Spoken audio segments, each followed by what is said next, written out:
first time you've played on a team outside Canada, what drew you to Columbus other than your friendship with Johnny Gaudreau? I mean, a lot of things. I think, I mean, it's not just getting outside of Canada. It's, I weighed my options. It's kind of my first time experiencing, I guess, free agency and going through it. And having a child who's just over a month old, I think the family side of it was a huge aspect. And Columbus was high on my list. I mean, with or without Johnny. So it worked out, and my family and I are very excited. Go ahead, Ian. Hey, Sean, this is Ian Phillips. I was just wondering if you've had a chance to talk to Johnny Gaudreau yet. Yeah, I mean, I've talked to him a bunch. He's one of my best friends. My wife's great friends with his wife, and yeah, we're both excited. I mean, we get to play with each other again, and it's something that I'm really looking forward to. Hey, Sean, this is Brian Hedger with the Columbus Dispatch. Wondering, hearing you say that Columbus was, right near the top, regardless of whether, Gaudreau was here. What are some of the things? I mean, it was family, obviously, but do you look at the roster as well, and kind of like how many young players and that kind of stuff they have here? Yeah, no, I think they got a really young group of some skilled players, and also some obviously great veterans, and Johnny being one of them, a fantastic captain in Boone, who I know,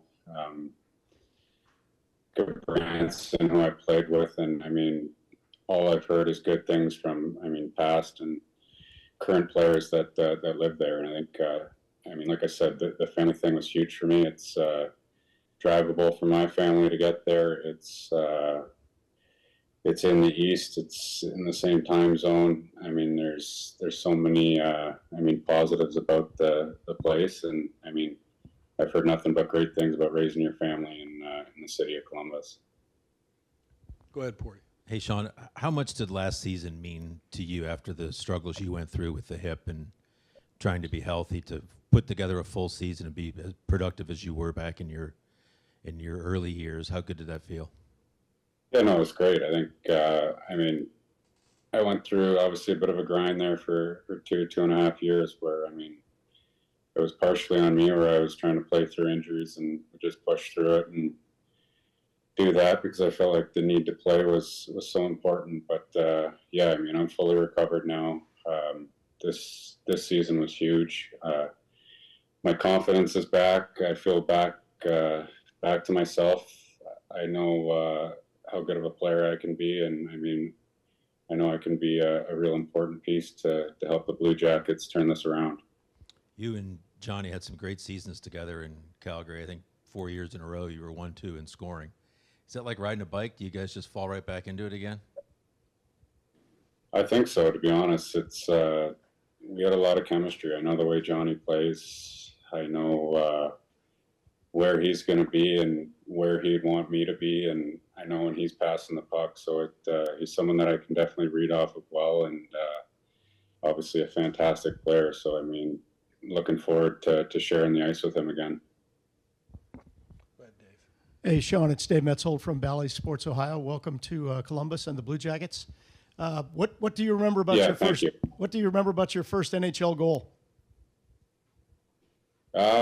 I mean, it was in Columbus. I think it was Sven Barchi threw a rink-wide pass over to Lee Stepniak. Stepniak, little pass off the pad off Grabowski, and I mean, I cleaned up the rebound. So it obviously one I'll never forget, and I'm looking forward to trying to score many goals in that rink again. Well, yeah, only this time it'll be with the cannon following it. What are your thoughts on that? Yeah, no, I mean, it scared me the first few times hearing that, but you get used to it over the years. I've played there quite a bit now, and I mean, I'm excited to hear that go off more often than not. Go ahead, Jeff.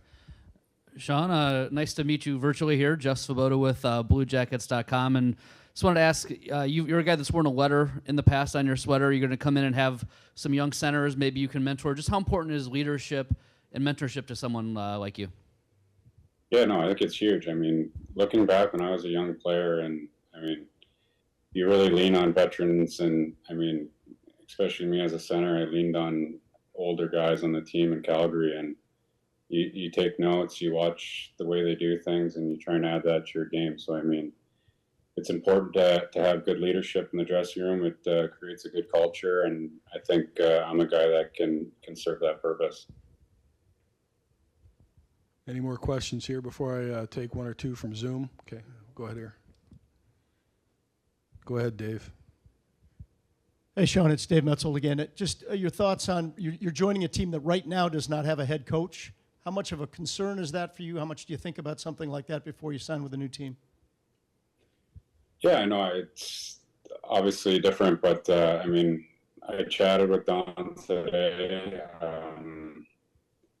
I've chatted with a few other players on the team, and I think that's potentially coming soon. And I mean, talking with Don, he's a competitive guy. He wants this team to be better right away. And I mean, you don't play sports to lose games. So I think once we get a guy behind the bench here, we'll get some more information. But I mean, Don's guidance for this team is huge, and that's also a big reason why I joined Columbus. Okay, we'll take a couple of questions from Zoom. We'll go to Mike McIntyre in Winnipeg. Go ahead, Mike. Hey, Sean, congrats on the new deal. Just want to ask you about your time in Winnipeg. Just reflect on obviously a very brief stint here, and was Winnipeg something that you reconsidered re-signing here, and maybe how close did that come? Yeah, for sure. I mean, I had a great time in Winnipeg. I mean, some great friendships.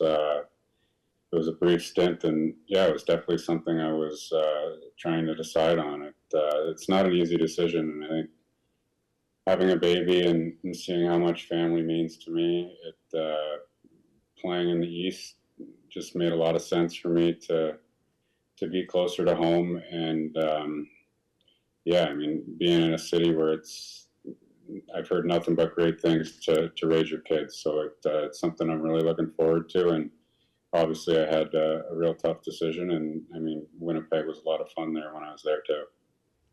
Thanks. Next, we'll go to Mark Scheig with the Hockey Writers. Go ahead, Mark.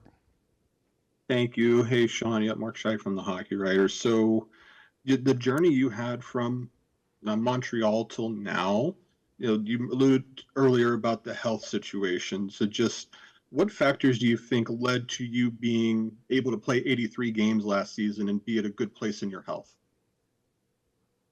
Yeah, no, I mean, I'm fully healthy now. I went through a lot where I was just kind of playing to play, and I mean, I was injured, and I mean, when you're doing that, things add up, and I mean, I've got everything taken care of now, so I have a different routine, and I mean, I feel the best I've ever felt. So I'm coming into this season, I still don't think I've played my best hockey, not even close, and I mean, my confidence is back. I think for sure I'm in the best shape of my life. I mean, at 29, so it's an exciting time for me right now.